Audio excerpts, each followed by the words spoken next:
You know, this life isn't as black and white, all good and bad, right and wrong, as we tend to think. It's complex, and we're all just humans trying to make sense of it.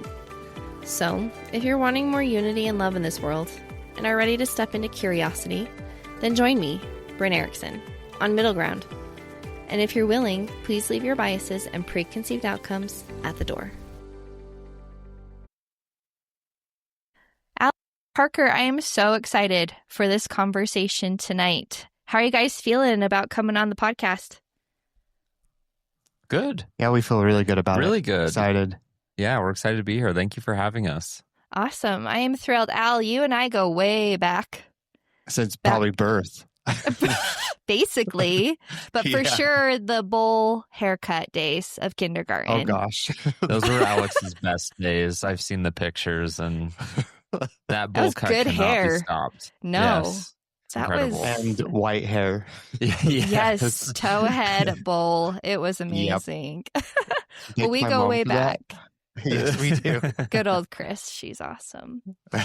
So awesome. Let's allow our listeners to get to know you guys. So how long have you been married? Next week, 5 years. Congratulations. Yeah. Thank you. So how'd you guys Together meet? 11. Okay. We met on Tinder back in 2014. So we've known each other for over 10 years now, which is Okay. crazy to think That's about. a long time. Mm-hmm. Gone It by is fast. a long time. And in gay years, it's an eternity, honestly. It's like So 100 years. yeah. You know, like human years to dog years, how old the dog is if he's 5. It's kind of like that with gays too, honestly. So, and Relationship-wise. So, Oh, yeah? Why do you say that? Can you explain? I sometimes just gays look for the next best thing instead of being happy with what they have. I think that's what it boils down to. So yeah, it's a tough community to jive with sometimes, but Alex and I don't too much, honestly. We're kind of in our own little bubble and figured out lives for our own lives and what we want for ourselves, and I feel like we've kind of broken the mold of like what a normal gay experience what's would be. normal? Yeah. That is a Normal, good quote, unquote. question. Mm-hmm. Yeah. Normal, quote unquote. Right. For So, sure. And are you both Utah guys? Yep. mhm. Born and Yep. raised? He was Sure am. he was born in Provo, Yep. Ogden area. So Yep. Just down the street, basically. Hour and a half. Nice. But I know, basically. Yeah. Okay, so how long after coming out did you guys find each other? oh geez. We were not out when we met. Ah, okay. I know people speculated a while for me, but Yeah, it was so when we met, I was fresh off a Mormon mission. I'd only been home. I got home in May and we met in August. end of August. End yeah. of August, yeah. So Okay. pretty quick. Kind of jumped into dating guys for the first time, but Alex was the first person I met off of Tinder. So But you hadn't come out yet, but you were No, and Nope. then exploring.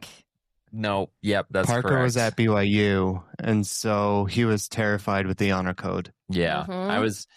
I was insecure with myself, and that was a big reason as well. But also, yeah, I did not want to get my schooling situation all messed up that quick. Complicated. So Yeah. Your senior year, you came up with you should talk. yeah, about so I came out my senior year of college at BYU.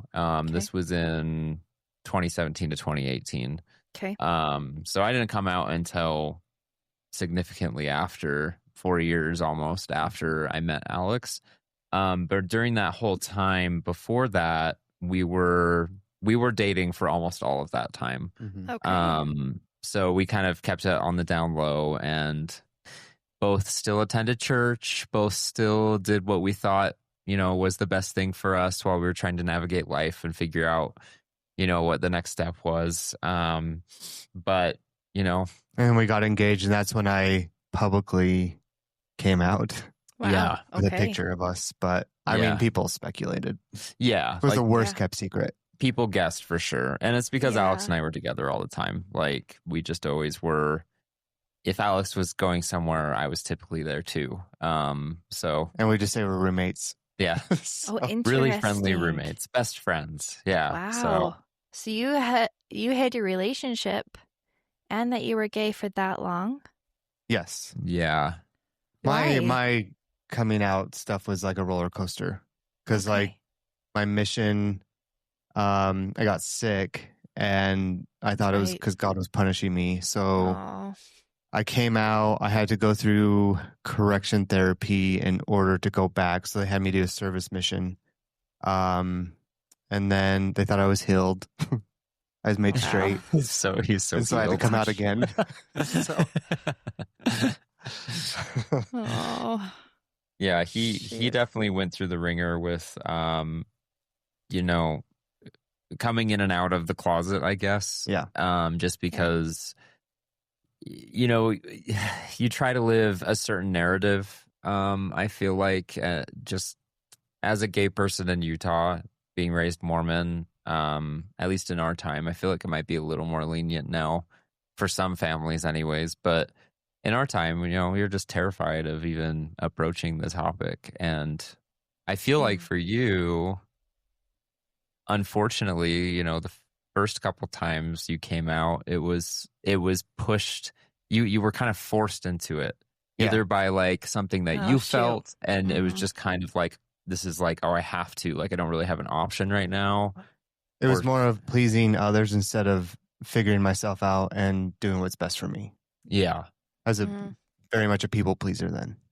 Well, yeah, that, but also just the situations that life brought you for sure were really hard, and that forced you to do something that you didn't necessarily want to do / maybe weren't ready for, right? Correct. Whereas me, like, when I came out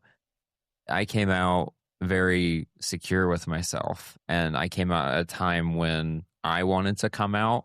So, you kind of came out again when we got engaged, basically, but that was it was a different situation, I think, for sure, you than it was for me. I definitely agree. So, yeah, different paths of life there. Sheesh, what a situation. And you mentioned like kids might be having a different experience of coming out and having support these days. And you guys came out 10 years ago, or were navigating this 10 years ago, at least, right? Yeah. That's a long time. So you guys are kind of like pioneers almost. Yeah, I mean, I guess, that's a very like kind way of looking at it, right? And I appreciate that. I think that Alex and I as a couple, absolutely, like in Utah, kind of as a unit, I think that 100% is the case, that we are kind of pioneers in a way of like our culture, or I guess you could call it forming our own. Yeah. But we've been individually navigating this ever since we were when kids. I had that bowl cut. Like, yeah. It's like the nature of this, and this being a part of our identity, which I know is kind of something we want to talk about today, goes so far beyond just our relationship, right? And I think that these are the topics that are so important to talk about. So I love that you're doing this, and I love that you brought us on, because I think this is something that's important for people to know. Yeah, and I don't even know if you remember this, but when we were in junior high, I mean, we've known each other forever. Yes. But this is one of my like experiences that I had, and it wasn't because of you. You were kind of tipping me off. But I think you were in Spanish class, and you just came up to me and just said, all these people are talking about you. They're saying you're gay and like making fun of you and laughing.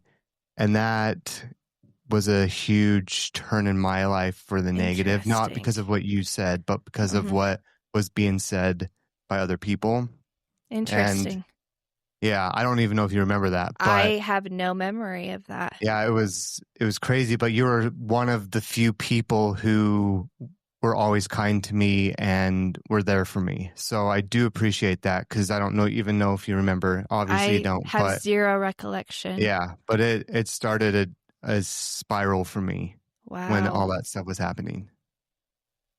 That's so crazy. In junior high, so middle school Yeah. for us. Yes. Interesting.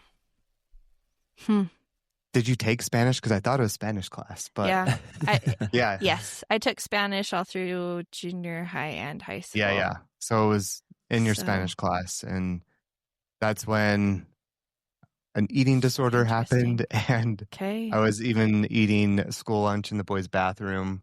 It was a weird time of life. Didn't you and I eat lunch in the hallway at some point together? Yes, because we would bring our sack lunches. Yes, Yes. and we'd eat by the locker, vending machine. the locker rooms in the gym.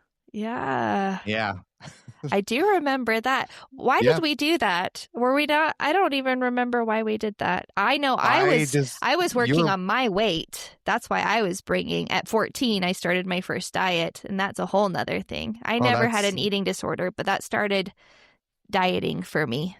Yeah. And so I was eating my half a peanut butter and jelly sandwich with a cup of fruit and a Capri Sun every day. This is probably why we ate together, because I just eat a roll. So. Oh my gosh, Al. Oh, our little brains and hearts. Oh. Hey, it's fine. It makes us who we are today. So It's true. There's a lot to be said for that. But yeah, that's crazy. Okay, so this would have been junior high for us. uh-huh. Okay, before we dive into identity, how would you define identity? Do you want to go first? For me, I think identity is, it's who you are, and it's something that can't be changed. Like, I'm a gay man. For a long time, I wanted to change that because of pressure and all that stuff, but I had to learn to love it, because that is my identity. You can go ahead. Yeah. Okay. No, I agree with that. I think there are, to add on to that, like, there are innate parts of us that comprise our identity, but the things that can change and be shifted, I think, would more reflect values and reflect learned behaviors, right? I think, to agree with Alex, like, our identity is really what makes us who we are. Like, if we stripped all of the things that we're nurtured to become, right? Either by our parents or by our culture or by our society or friends or whatever, all those outside influences in our life kind of shape you into who you are. But I think at your core, your identity is not that. Like, I don't think those things that are, and maybe this is just because I know that I am a gay man from birth, right? Yeah, and maybe there might not be other people that have as strong of feelings in regards to it, but I think that my identity as a gay man, and there's obviously other things that I identify myself as, but that piece of it is a big piece that makes up who I am as a person. Yeah. And everything else that isn't part of my identity is learned behavior. Yep. And we can control how we use our identity or how we portray our identity according to the behaviors that we learn throughout life and kind of shift into who we become later on. So I think there's a big difference. And I know it might not be Webster Dictionary to say that, but I think there's two kind of sides to this. So Okay, awesome. Anyways. So what would you say your identity is then? I mean, for me, like, Yeah. I know that I am innately a very creative person. Like, I thrive off of a creative environment, and nearly everything I do in my life and all the decisions I make are based on being, quote unquote, a type B person. Okay. And I think that Alex, on the other hand, Very is type A. Very type A. He's very, like, by the books, very structured. And I think those are innate qualities, because not everybody's built the same. But those are some qualities, right, that identify you as a person. And if someone was to ask you, who are you? What are you? I would be like, oh, I'm a gay man. I'm a creative director because I'm a type B person and I do well in those type of environments. Like, everything that makes up who I am, I would never say, like, the church created me into this person that I am today, or like my parents morphed me into this person. Those are all outside things, right? That kind of influence who you are and the decisions you make, but it's not your identity. Your identity is very different from that, I think. Does that make sense? That was beautiful, yeah. Yeah. Anything you want to add, Al? How would you identify? I would just say with our relationship-wise, the type A, type B situation is beautiful for us because we love the differences of each other. And I think that's important for a lot of people to learn with even people's identity, is to embrace and love their differences. Because no matter how hard you push somebody to take on a different, personality, in the end, they're gonna revert back to who they really are and their identity. If they become secure in that, if they become, okay with who they are as a person. I even tried to change who I was with correction therapy and just being what God wanted. And I had to learn through lots of therapy to love who I am, love my identity. And so I just want people to do that. Yeah. Love who you are. Yeah. Well, and I wonder how many people actually know who they are. And obviously in our culture, it's like you are a child of God and that is your main identity, right? Yeah. Mm-hmm. But how many people stop and ask themselves, like, who am I? Yeah. I think you have to go through some hardship to realize that perspective, because a lot of people just go through the motions and just sail by sometimes. I'm not saying that people aren't going through hard things, but with even our religion that we grew up with, Mormonism, we had to think hard because we had some hard experiences with it. I had a cousin who was put on conversion therapy, and a lot of people would not accept him, and it got to the point where he took his own life. And it's just, I don't know. Yeah, I think the pressures of morphing your identity into someone that you may not innately be, if that causes stress, I should say distress, right? Like a bad type of stress, or if that causes you to be depressed or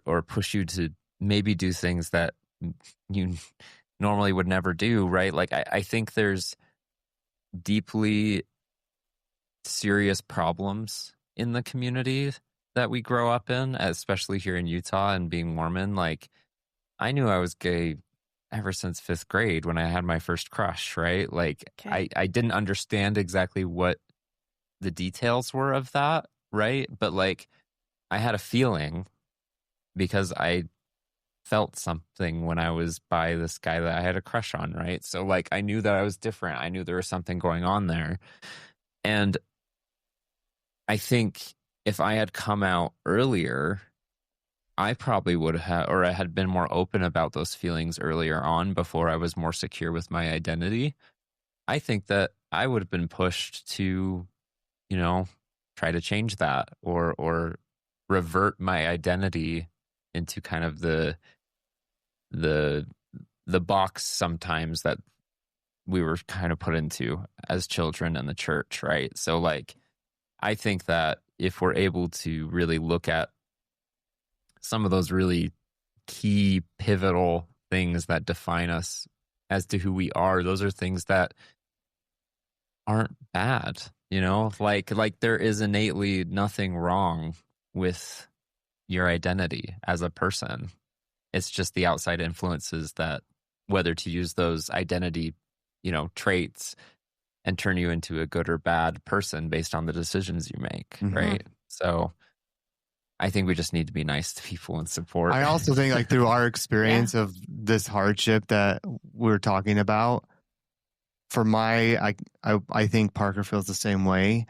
We developed such a close relationship with God, which I never thought could possibly happen because of me being gay. And I look at him completely different than how I was raised and taught. And it's much more simple. It's much more loving. It's much more empathetic and compassion. And I know this is going to sound bad. I think he's a hippie. So, I once heard Jesus referred to as a mover and a shaker. yeah. And I loved that because he truly came to break down barriers and For sit sure. at the table with everybody. And everyone was like, no, we don't do that. Everyone stays in their station, in their place, has their assignments, has their roles in this society. And he was like, well, maybe so, but we can all still hang out together. And I want to talk to all these people and I want to bless all these people. Yep. And I love so I love that you say he's a hippie. I am kind of on board with you, Al. Thank you. I am on board with it. So, can we expound on that though? What was your relationship? How did you view God? And how did you believe they viewed you before? Yeah. So, I'll go more into, I thought God was just very by the rules, like very black and white. There's no gray.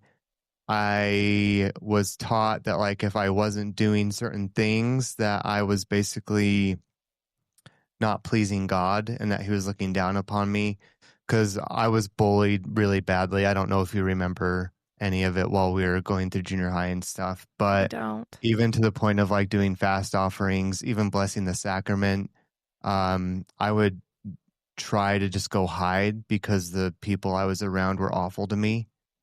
And they made me feel like I was less than, and I was still trying to figure out my identity and who I was. And on top of that, they were just telling me how awful I was, and like I'm not pleasing God. I'm disappointing him by not doing fast offerings, by not blessing the sacrament, by not going to mutual every week. But on the other hand, like with that, I also had some positive, I would say my mom, who didn't believe in all that, didn't subscribe to that stuff. And she slowly helped me kind of get out of it, but I still had the pressure of just the whole church in itself. They'd even try to give me callings to like force me to go. And it was just very uncomfortable for me. Yeah. Well, and oh shoot, I can't remember what I was going to say. Maybe it'll come back to me. But so how have you reframed that now? Lots of therapy. And I think that it is more personal guidance and revelation, I guess you would say. I don't think God cares as much about those things as they put out to be. I don't want to sound harsh or anything. I think God wants you to live your best life. He wants you happy. He wants you secure, and he wants you to live it to the fullest. And we're all here with trials and whatnot, but we're supposed to overcome and do our best. I just think that God does not calculate things to make you go to heaven.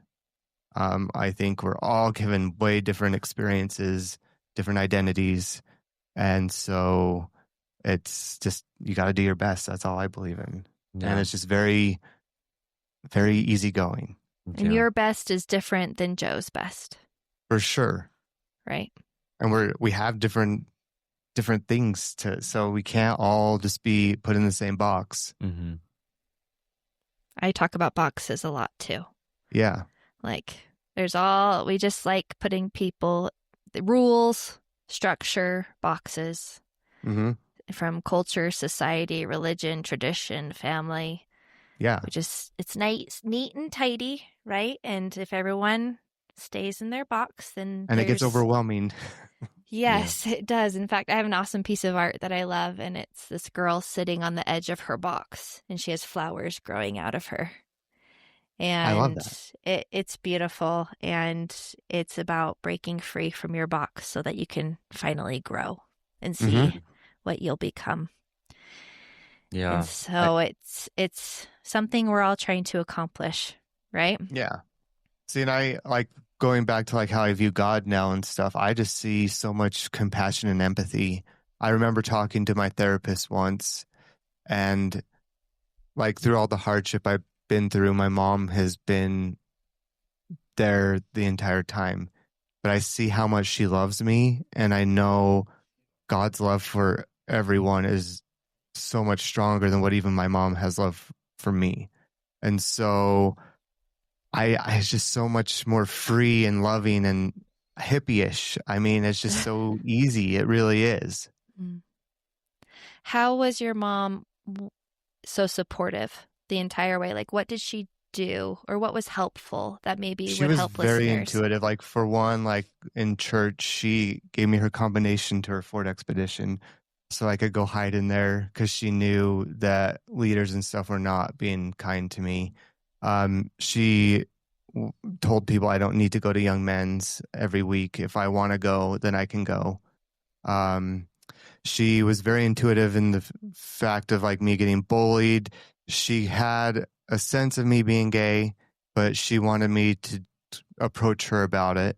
But she would even do like, the soccer team was pretty bad to me. So like I would even have to go home and change into the soccer gear for like practice and even games. I couldn't do it in the locker room because people would be pretty awful, but she'd always have food there for me when I got there so I could hurry and eat. And even before games, she'd do pregame rituals with me, but she was just always there for me. She made life busy for me in a way that I would like, so I didn't have to always have my mind on it.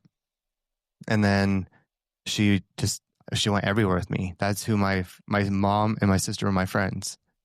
So, and that's the best thing I could have ever had. Thanks, Al. Yeah. Okay, Parker, your turn. Remind me the question. So we talked about identity. Your source. Who do you accredit to? What was your relationship like with them prior to? How did they view you? How did you view them? Like, as far as God goes and kind of my view your on higher that. Power. Yeah. Honestly, like, as far as, maybe it would be good to start on today, how I feel. Just because I feel like it was such a process to get to this point, is honestly, like, and this is something I kind of still have a hard time saying, is like, I don't really know, right? Like, I don't really know what's out there. I don't really know. I think I fall a bit more into the agnostic personality now, just because I think that there are elements of Christianity that are really powerful and really enlightening. But I also think that, going along kind of with what Alex said, Jesus being a hippie, I think that there shouldn't be so many definitions on things. I think we as a society try way too hard to define so many things that we just have no idea. And I know people will say that they've prayed and they've figured out the truth, and some believe that their truth should be others' truths, right? But I think in the end, the people that pray and believe in something, good for them. Like, I will support them through and through, right? As long as it's not something evil and terrible, right? I think we should go on, because you just brought up some good points with an experience that we had there, where we were put in a membership council with the Mormon church, and we had told the person who's in the council that we had prayed about us getting married, and it felt right, it felt good. And he told us that that was not doctrine, and we were not capable of feeling that way because we don't have the Spirit to be with us. We don't have, we're not worthy of what the Mormon church would define as a worthy individual to receive revelation. And, that whole thing and that statement was, that statement, along with a few other things that were said at that, were really defining points in like me figuring out where I stand today with all of it. I think the source of, obviously I think we came from somewhere. In my brain, like, we didn't just poof and magically we're here. Like, I think there's something that we don't know about that, exists beyond this world. And I'm excited to see what that is one day. I think as far as God goes and where, that higher power may stand, I still say God, just because that's the most familiar term to me, right? And that's kind of what we were raised to believe in, was all powerful God. But I think that really he or she or they or whatever they are, right? I think that they just want us to be happy. And that was something that didn't have to have rules, that didn't have to be defined, because everybody's happiness is going to be different. You know, my happiness is going to be different than Alex's even.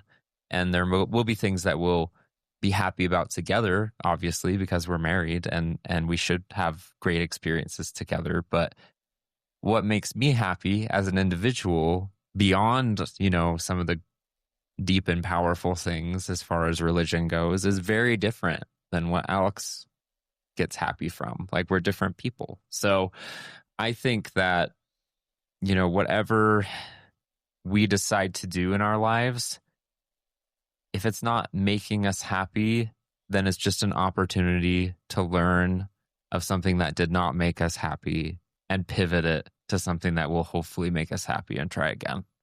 So if that's our goal in life, like if you break down every decision we make into that, will it make me happy or will it not make me happy?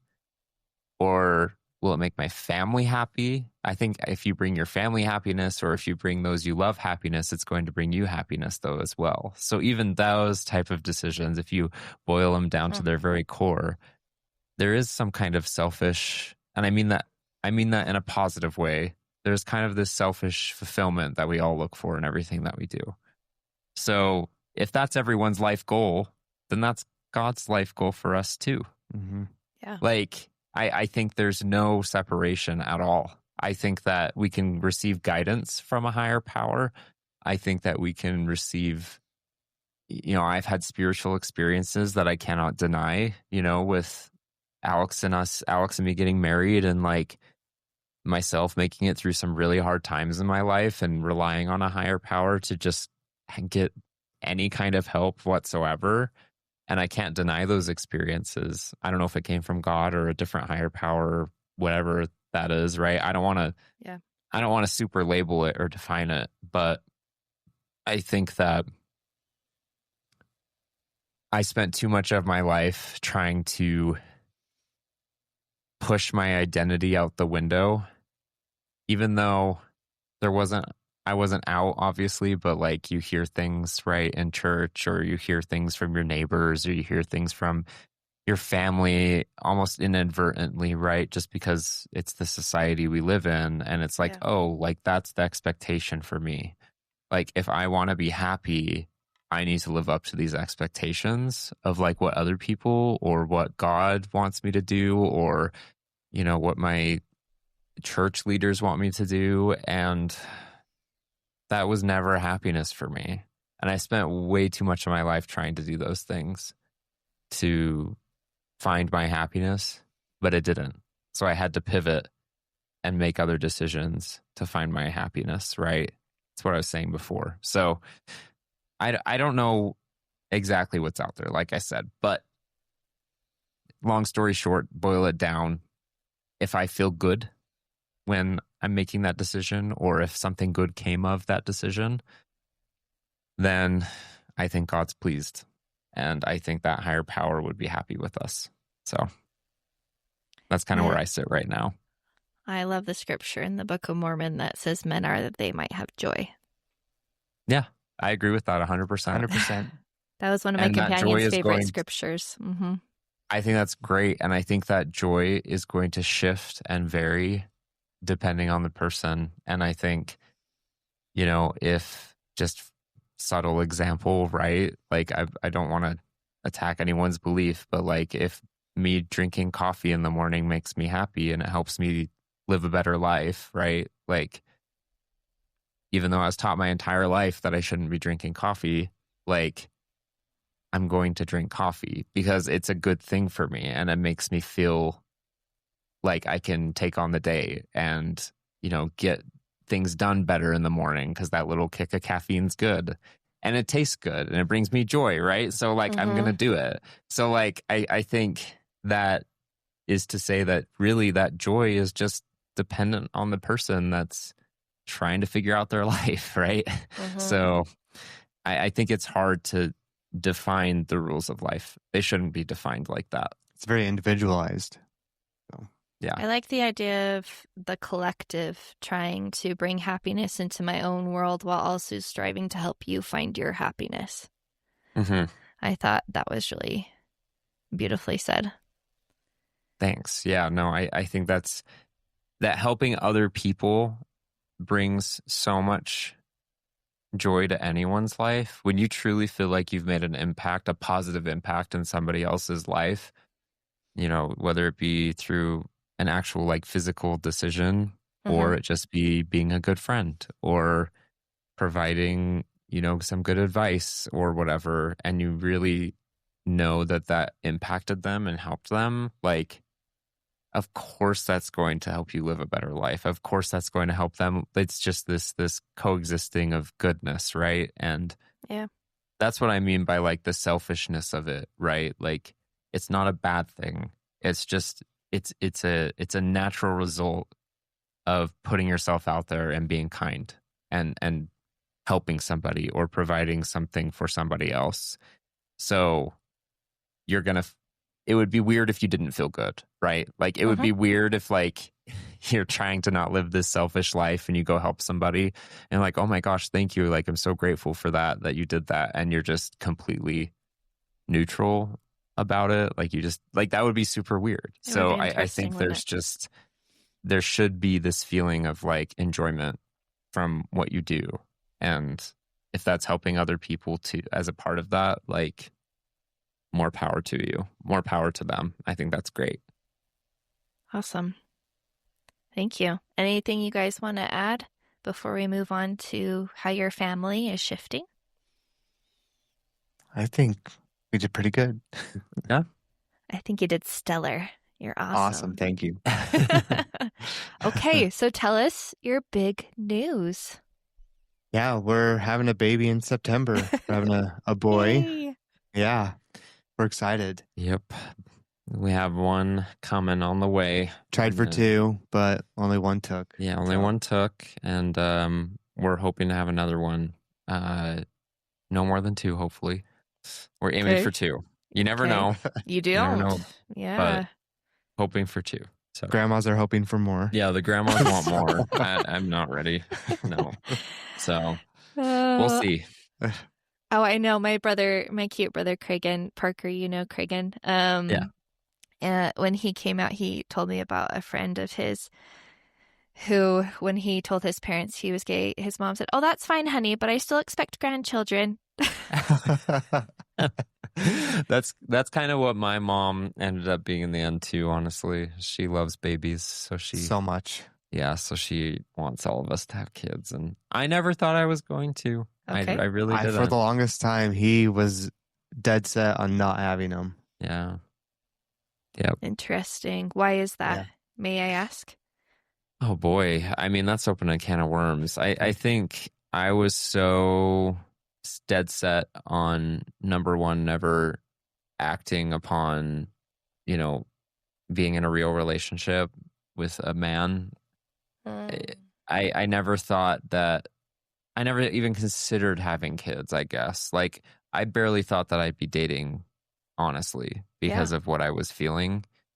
And kids scared me, like, because of that, because I was so insecure with the idea of myself, and I was so insecure with the idea of being with another guy, and I just had no direction. Like, I had no goalpost of like where I'd end up, and that was like the biggest reason why I didn't want kids. I think was I was completely emotionally and spiritually unprepared for the idea of it. Yeah. So who brought it up then? Oh, I definitely brought it up a lot. And then we basically just said, like, if an opportunity comes to where it was thrown right in front of us, we'd do it. And it happened. We did look into like adoption before, but it's just as costly as the route we went. I mean, Alex and I had a lot of hard conversations, honestly, about this topic, because even when we got married, like, I told Alex I don't want kids. Like I didn't want kids at that time, and this was 5 years ago. And I was okay with it because I was just happy to be and have such a good person. I was married to an amazing man, and that's like I can be grateful for that. Kids are bonuses, and so luckily we're at where we're at now. So how are you having this baby then? Yeah, so we have a gestational carrier who lives in Boise. So we had embryos made. She's just the carrier. She has no genetic tie to the child. But so we made embryos with the egg donor. And then we did an egg transfer a few months ago. And then that one took. So yeah. It's a process, man. We miscarried our first attempt, so we actually we had a baby. It was a girl that time, and she didn't have signs of any miscarriage. And we went into the ultrasound, and they said there's no baby, no heartbeat. That was a different kind of hard. I had never experienced that type of heartbreak ever in my entire life, and I think neither of us were expecting it.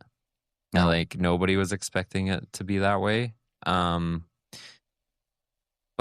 man, like that breaks you. Like I feel so hard for anybody that's had to deal with the emotional, especially women, obviously, because we're never going to experience the physical pieces of that, obviously. But and the emotional tolls it adds as well to the physical. Yeah. Like just the emotional side of that was awful. Like I just can't. I mean, it wasn't even like there was even with the miscarriage, like there was no actual fetus, like there was no baby in the pregnancy. But even then, it was just so hard. Like it felt like there was, you know. Yeah. So we had a long car ride back home. Yeah. From Boise. Yeah, so that was really tough. That would be tough. Yeah. But now we have a baby and an amazing carrier.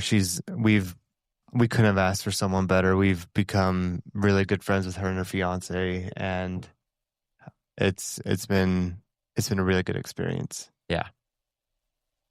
That's so awesome. I'm just so excited for you guys to be dads. It's going to be amazing. Yeah, we're excited. Good. Are you nervous? Like, I'm sure you're nervous. What are you most nervous about? Well, right now, just get everything in order. I mean, we're new to this, obviously, and even like we have baby showers coming up. We don't even know what to register for. So luckily, like we've have family members who've had babies, and we've had a sister-in-law who had a baby recently. So she is helping us a lot with like up-to-date things on what to get, and it's been a process. But we're heading out of town this week, and we're doing our registry. So hopefully it works out. So it will work out. There's Amazon, there's Target, there's Walmart. Yeah. You're going to be just for sure. Fine. It's going to be awesome. Are there, well, let's answer this question first. So when it comes to the views that people have on a traditional family structure, mother, father, and children, what thoughts do you have that might be helpful for those people that view your situation? They're like, I don't know how to make sense of this. What can you offer?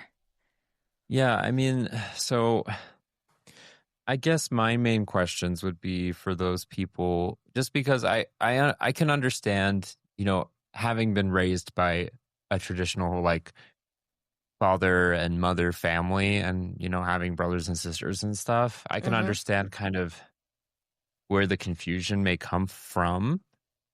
But my like questions would go beyond that, in the sense of why, like why would they feel that way? I guess like what piece of a traditional family, aside from, unless the core issue is just a father and a mother, right? Like what other parts of a traditional family do you feel is impacted by not having a father and a mother? Does that make sense? Like, I don't, I think it's hard to define Well, again, some of the it's social intricacies. norms, and so that dictates a lot of what people believe in. But we were talking about this a little earlier, and for a gay couple, I mean, for straight people, they can have accidents and be pregnant and whatnot. This is a thought process. It is, I mean, it's taken us. We're 2 years almost in the process of trying to have kids, and it's something that we desire, that we really want, that we've had to put the time, the money, lots of money, into it. Well, and I think with that too, like I know and we both know plenty of people that have done IVF, and women that have had a hard time having children, and a lot have talked to us personally about this because we're going through, obviously not the physical parts ourselves, but we know the person that is, and we're a big piece of it, right? So like, I feel like those are the types of people that kind of relate really easily to us because they know that we understand the process of like having a very, very planned out pregnancy like this, right? And I think that if you understand a little bit of that, like some families, some traditional families, especially in the Mormon church, will have, 5 to 10 kids in the span of 10 years, right? Like that's very, very normal in our society. And they may have, problems with the pregnancy or whatever, but they're able to get pregnant and they're able to have the children in the end. And it all turns out great for that situation, right? And I think I don't want to discredit the struggles that come with, having kids like that. But I think when you don't have the struggle of trying to get pregnant, obviously neither of us can get pregnant. So it's like we had to really think about it. Like we had to really, really, really spend our time, figuring out the money, figuring out the legal in a conservative state where most of the adoption and, all of the, fertility clinics, there's a lot of Mormon employees that would innately, by their religion anyways, maybe not by their personal belief, but by their religions, what is taught would be against us having kids. So, I feel like Alex and I are not bitter. We're not bitter people. And if someone disagrees with us as a marriage or having kids or, even from the general church point of view where they've said that, we're not going to be able to receive the greatest blessings because we're a gay couple, right? We don't hold any resentment towards those people, but we don't include them as a part of our lives. Like from even our marriage, we've had people disassociate themselves with us. People we even had at our wedding. And it's a them problem, not us problem. And it's something that we can't take personal because they have to evolve and have a little come into Jesus themselves. I think that's my opinion.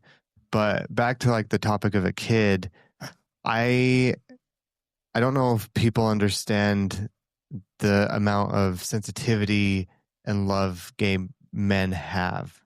And I think as long as a child just has that love and to be taken care of, I think that's just all that they need. I know there's I had an amazing mom. I have an amazing mom. I understand like a motherly figure and that close bond that you have. And luckily for us, we have a lot of female people around us who will be involved in our child's life, like neighbors, friends, family that will be involved in his life. And if he does need more of a female figure, he has that. Yeah. And so it's not like he's going to be neglected of that option either. Yeah. And I think a lot of what people believe makes a traditional marriage wonderful. I'm not saying they're not wonderful, obviously, but what makes it wonderful is there's social norms, right? That males and females can fall into to teach children, to support them. And they're not necessarily bad behaviors, right? But I think, once again, labeling it as something masculine or feminine is a detriment to society as a whole. For sure. I think that Alex and I have a wonderful amount of love and nurturing side that would be considered maybe a more feminine trait that we want to bring to this relationship with our child. So I think that there's too much looking at life and saying, you know, you do this, you do this, you do this because you're a man, or because you're a woman, or because of your race, or because of XYZ, right? Like, there's a million different ways to stereotype people. And I think people that maybe have an innate issue with the idea of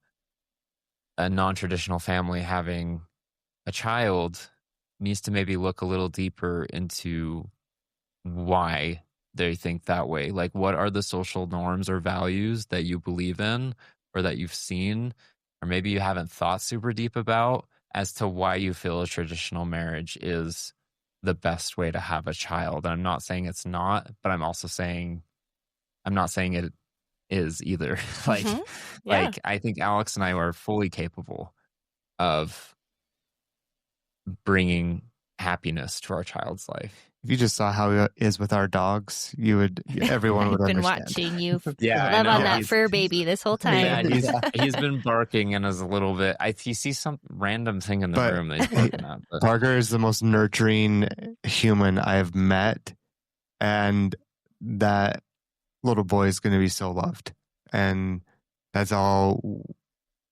he needs.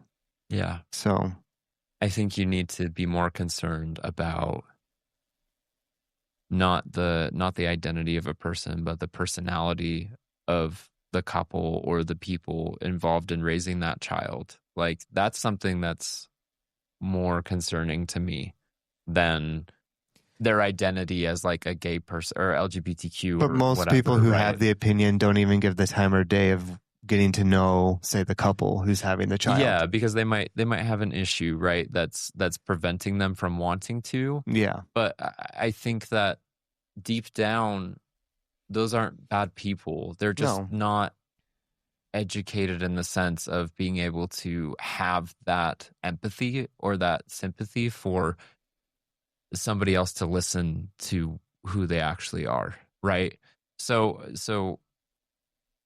that's why I think my questions, if somebody had an issue with that, with us being, a gay couple having a child, would be more along the lines of not me judging immediately and jumping straight to the conclusion that it's a man and woman thing or whatever, but more so, what are you actually concerned about?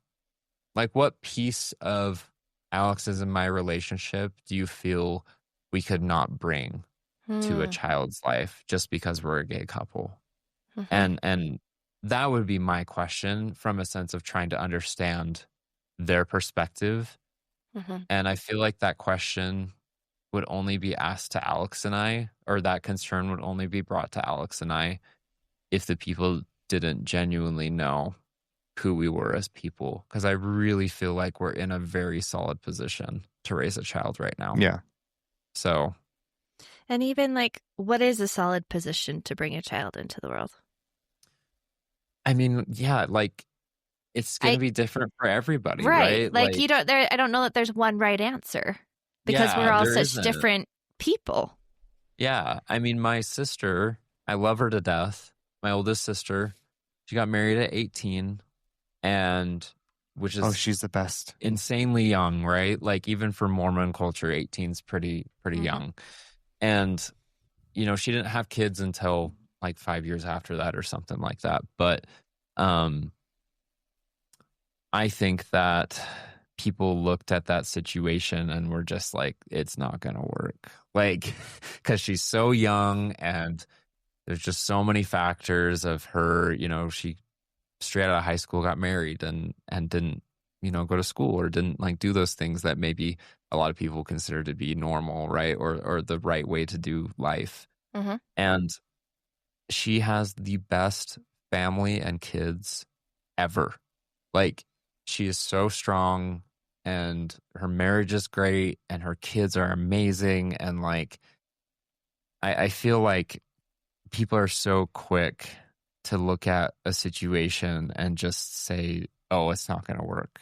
And I think for Alex and I, the right time to have kids was when we wanted to actually, for me anyways, when I wanted to actually pursue having kids. Mm-hmm. And it has nothing to do with money. It has nothing to do with, a lot of those things that, maybe could define what a good situation is for a child, right? Because there's plenty of families like my sister.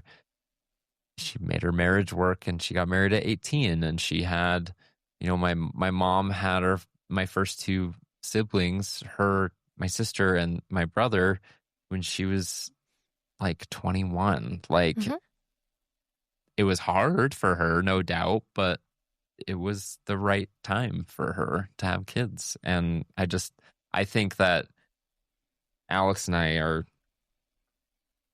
more prepared probably than most early 20-year-olds to have children for a lot of reasons. I feel like we've matured a lot over the last 10 years in every way. So I don't know. It's beautiful. Sorry, I feel like I'm rambling a little bit, but you're good. No, and I don't even know that it's a readiness thing. Like, how many awesome people had babies when they weren't ready, Mm-hmm. or they weren't stable. They were actually very unstable, and yet they have turned into amazing, beautiful families. I think it kind of circles back to that boxes mentality and rules that we put on so many situations. In this scenario, it would be like what the perfect stable family looks like. Yeah. And every person's rules for what that looks like is based upon the rules that they make for themselves or that they wish they themselves could achieve. Mm-hmm. And so that's the lens in which they view the world by, right? Yes. And so I just like to pose the question, is there actually such a thing as the right kind of family to raise a child? And you don't have to answer that. That's kind of more for the people listening. But if you have any thoughts you'd like to expound on that, feel free. It's just what I said. I just think love's the answer. So for me, but yeah, love is hard. It can be so hard, and yet seems so simple. And I stand by that 100% too. It's very cliche. All you need is love, but it's work worth doing. I just think things need to be simplified, like I've said throughout this, but it's so simple and people complicate things so much.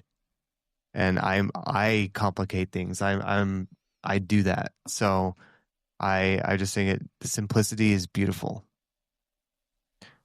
Yeah. It's helpful.